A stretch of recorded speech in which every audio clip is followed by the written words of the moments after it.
Okay guys, I have been playing with this device for a little while. It's a OBD2 code reader. It's for my Ford 2014 Ford Flex. And I had this code P2098 pop up, which is fuel trim bank 2 is running too lean, something like that. But like I said, I've been playing with the device and I erased the code, but I found something interesting. If I live view data from motor while it's running,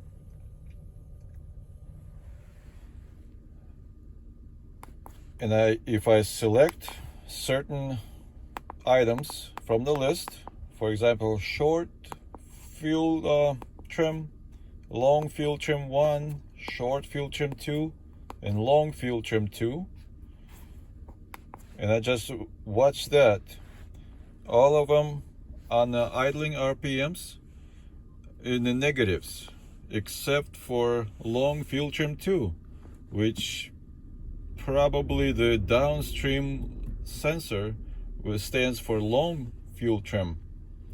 It's in positive and above 0. So that, I assume, is my problem, and I'm gonna replace the oxygen sensor. I already bought it, and let you know very shortly. Okay, the weather couldn't have gotten better for changing the oxygen sensor. And this is the device that I bought. These are the things that are gonna help us with the install. Anti-seize lubricant and connector protector. Yeah. Okay, well, time to go outside now. First step is to disconnect the battery. Okay, we disconnect the battery from the system and we're onto the O2 sensor.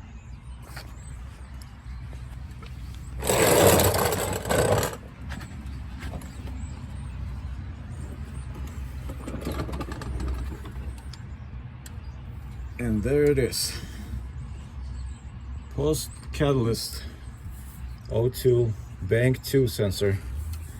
And there is its connector. I ran the engine for a couple of minutes, so it's a little bit warm to the touch, maybe hot. So I'll be careful and try to take it out now. Okay, I consider myself both lucky and resourceful for having this little tool. It's a 7/8 socket for oxygen sensor removal. I think I have it from like 3 cars ago when I had to change the oxygen sensor. And it fits over the sensor like this, and we just use a ratchet wrench to remove it.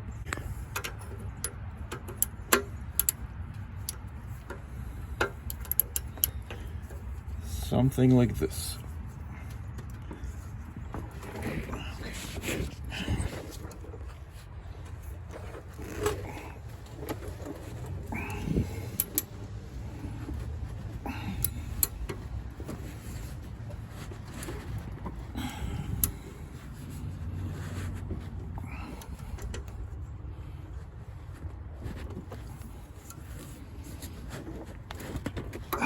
Doesn't want to come out yet. Okay, we have a small little persuasion for the sensor. Hopefully it'll help it relax and ease up a little bit and come out a little bit easier.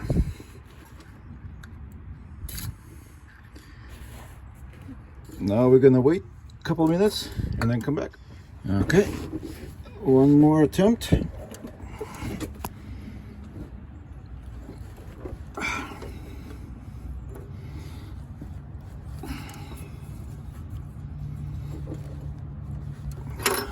It just doesn't want to move yet. Okay, what I'm noticing here is that the wrench, the socket, just flex and open up, and it's not grabbing the sensor strong enough for me to turn. So I came up with this clamping solution. Hopefully it's gonna work. So,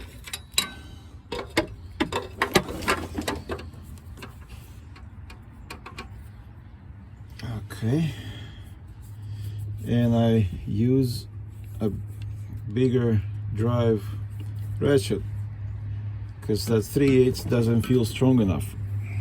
That's a 1/2 inch with the adapter. Okay, it feels like it's holding there better.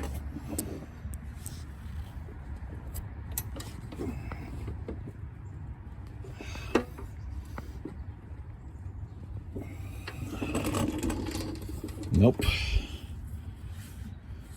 Okay, I'm going to plan B.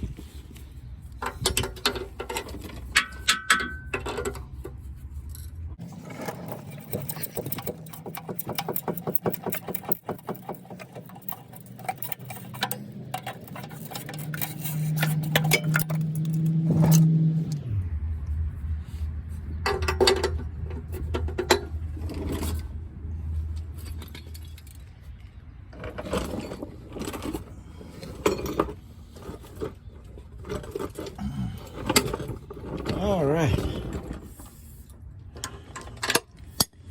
So.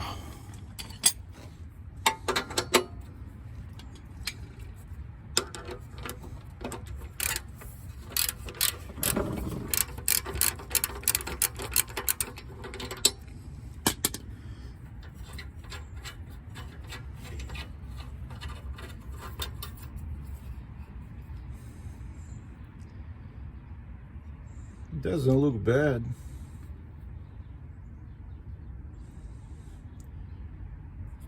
And this is where my socket, my oxygen socket, was slipping. So it wasn't just, it was not gonna work with that socket. But the sensor itself doesn't look bad. I'm gonna apply this dielectric connector protector to the electrical connection to make sure that we don't have any oxidation, moisture, or any other kind of problems messing up with our sensor.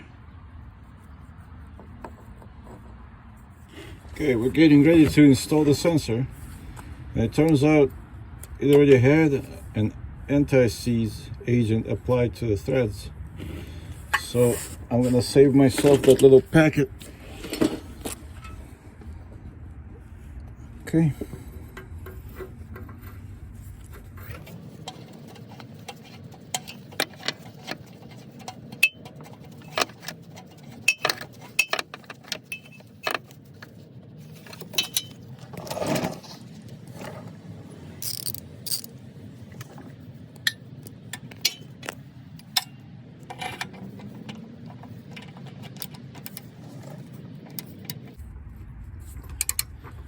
Well, at least this socket is useful to install the sensor.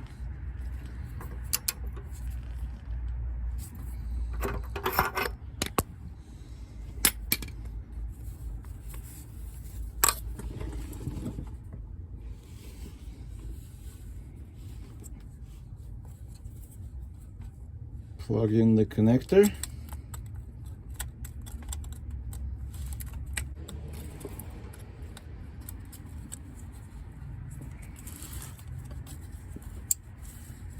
Okay.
Okay, we're gonna select only a few items to watch.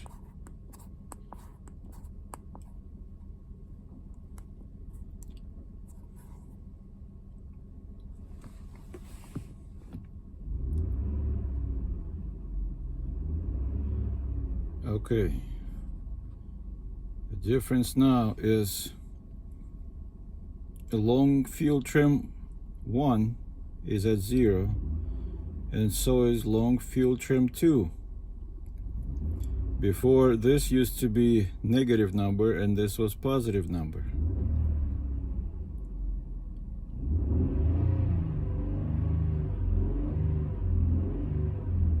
Okay.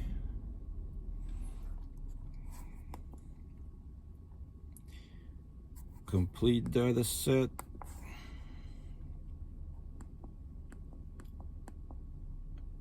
Okay, we're gonna look at the sensor readings now.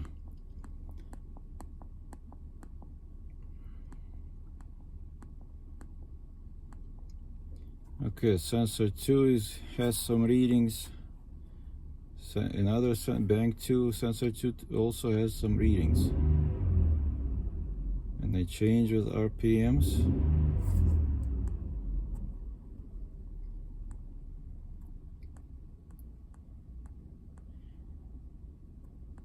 Hopefully,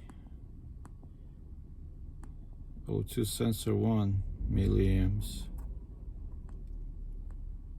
Hopefully, like I said, sensor 2 also has some milliamps. We'll hope for the best, prepare for the worst, like always.